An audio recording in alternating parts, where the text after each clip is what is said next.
Good morning, ladies and gentlemen. 2nd of April. Unfortunately, I missed April Fool's Day. That was my April joke to you. Why I couldn't record yesterday. Went out doing a shopping run and took way longer than expected. So, sorry about that. Just bear with me today.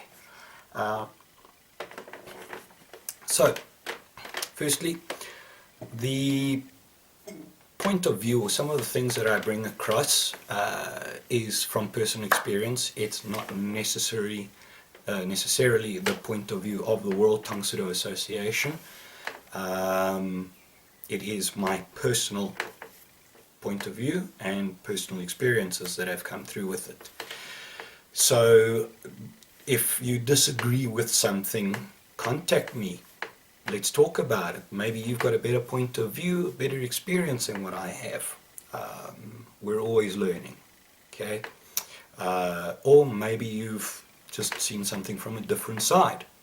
So that's the first thing. Secondly, World Tang Association, as well as the South African School of Self-Defense, cannot be held liable if you're practicing at home and you get injured. That's why I'm trying to keep these videos as basic as possible.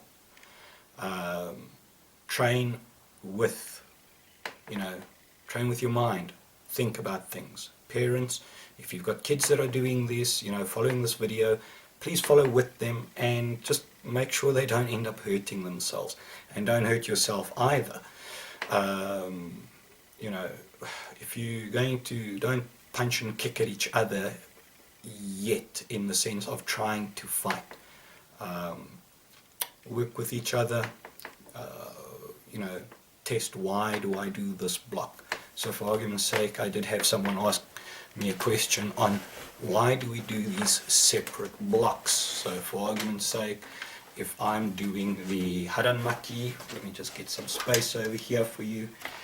So you can see what I'm talking about, the haranmaki. So I'm picking my arm up, come down and doing that block. What is that for? Well, if someone's giving a kick to my lower part of my body, so I'm saying maybe from my solar plexus down, if someone's doing that, I want to block it.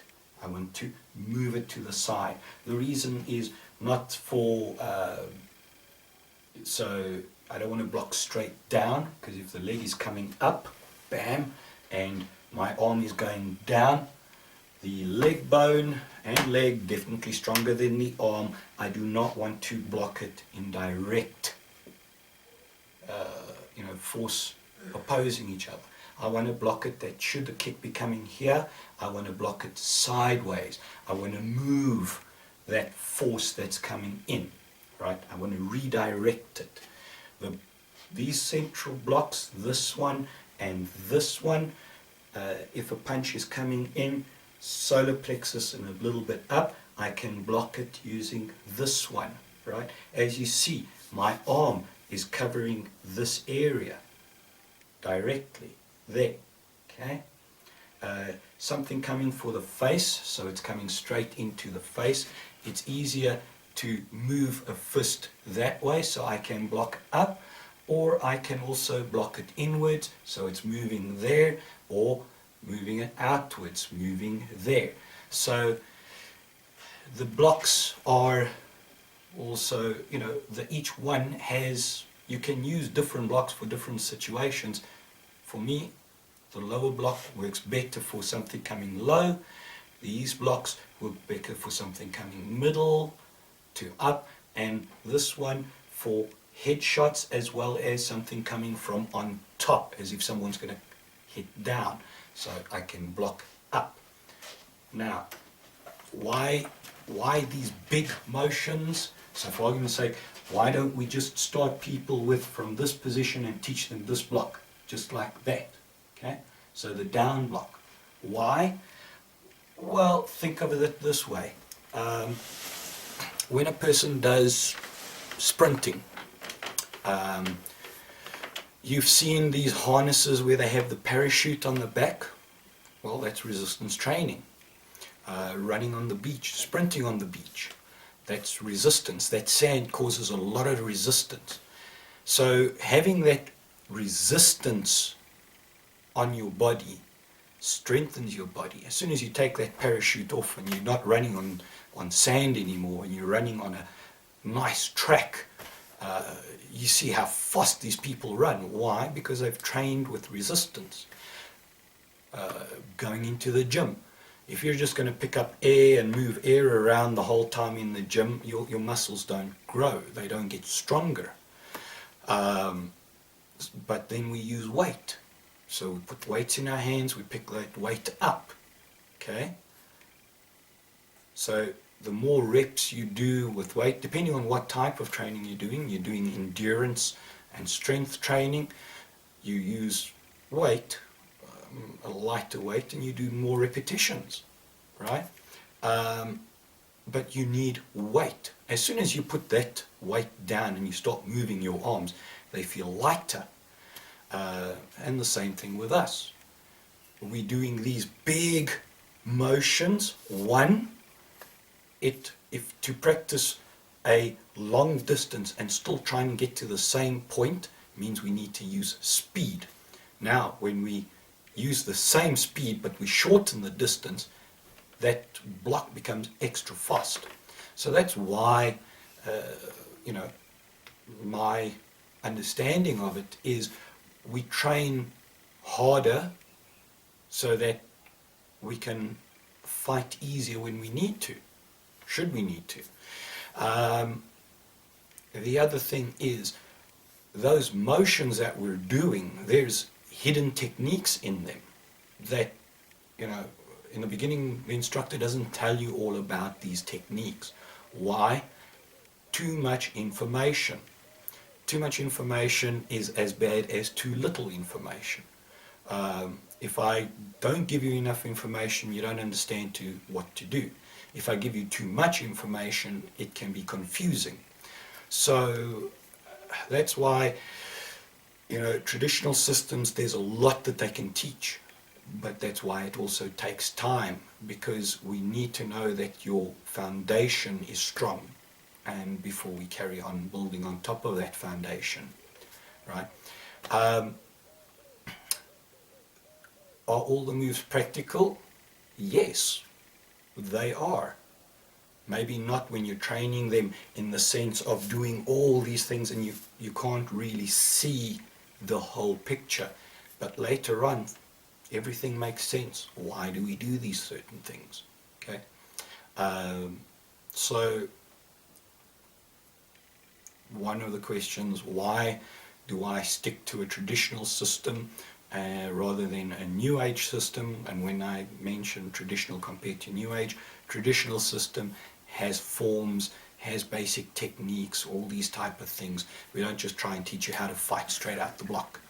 Right? New Age system has taken out the forms, the patterns. In Tang we call it hyungs. In Taekwondo they call pumsai. In karate it's kata. So we've taken out, the New Age ones have taken those out, right? But all of those forms, patterns, have a specific purpose in the training, right? And it depends on the instructor. Some will go into the detail of why do we do these things. I like to try and get the students up to a certain level and then go back to the beginning and start explaining to them, well, this block, this down block, someone's kicking at you, someone's actually stabbing at you, and then why, when you do that down block, what would you follow up with? How would you do it? Those type of things.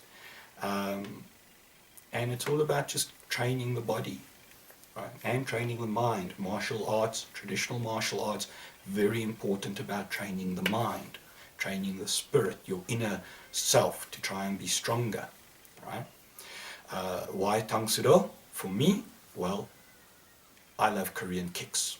I've done Japanese system for a little bit. I've done Korean. I've done Chinese, different martial arts systems. Not that I've jumped between them. I've always stayed in Tang Soo Do. I started with Taekwondo, and unfortunately my instructor moved away. This was in the 1990s. And then I found Tang Soo Do because of the self-defense aspect, the joint manipulations, arm bars, the self-defense aspect of it. And I enjoy a traditional system because of its structure, because of how it still works on respect. The different belt levels, so that you can see, well, I am achieving something. I am moving from one level to the next.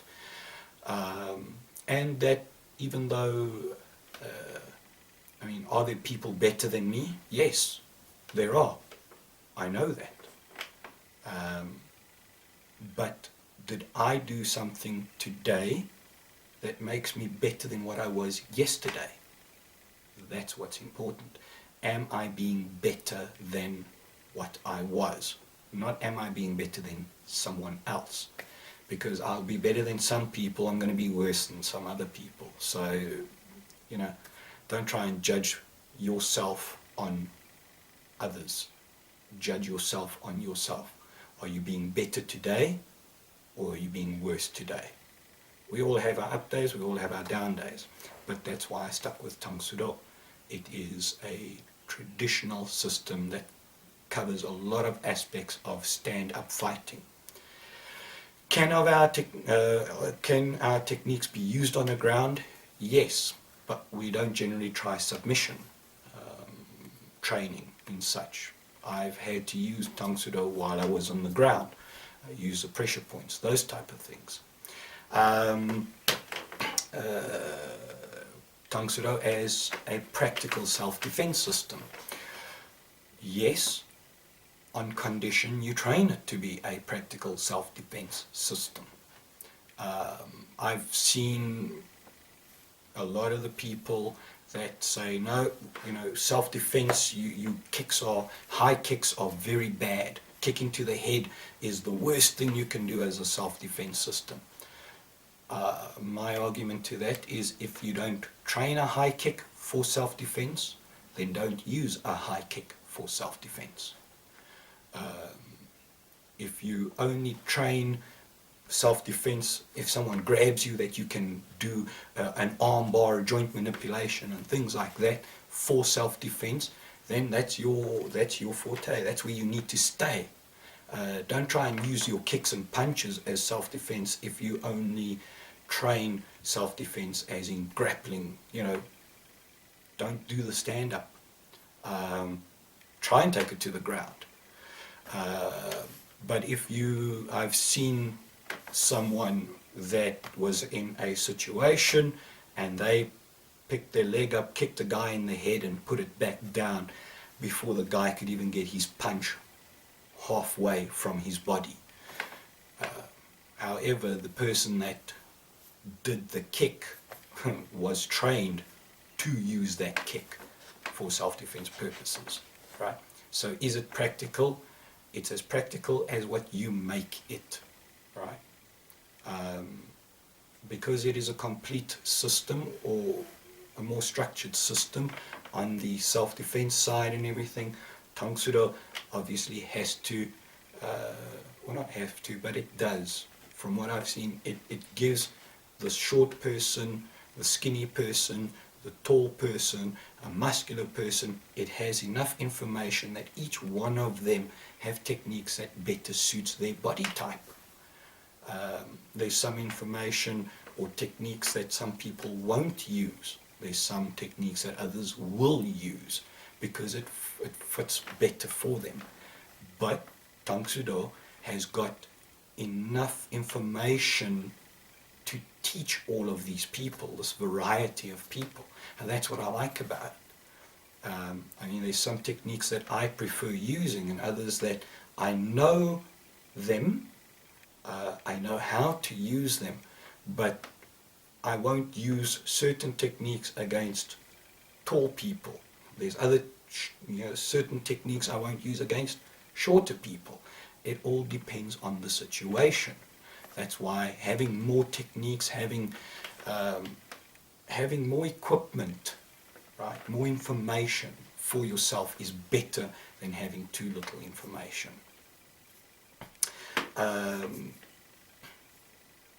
Let me know what you think.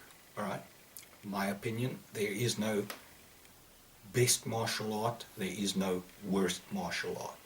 There are good instructors, good students, bad instructors, bad students.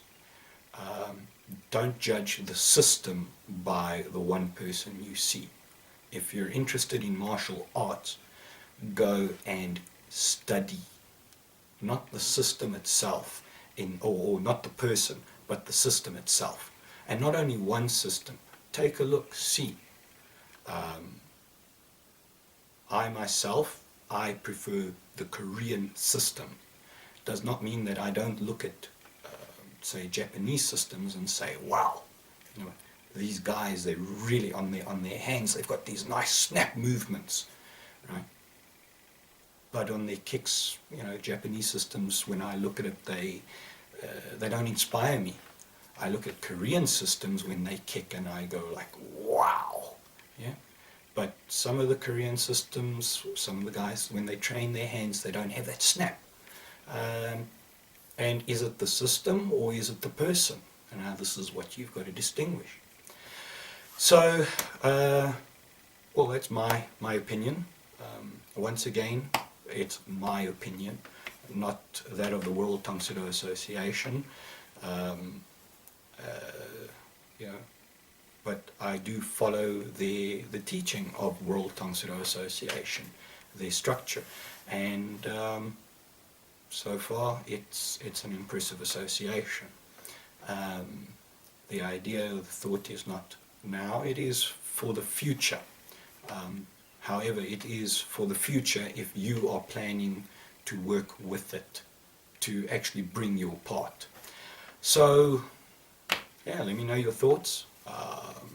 Send me an email, drop me a note on the video, and yeah, have a fabulous day. Enjoy the quarantine time. Share with the family. If you don't have anybody to share it with, well, give you more time to actually train a little bit. But have a fabulous day and enjoy the training.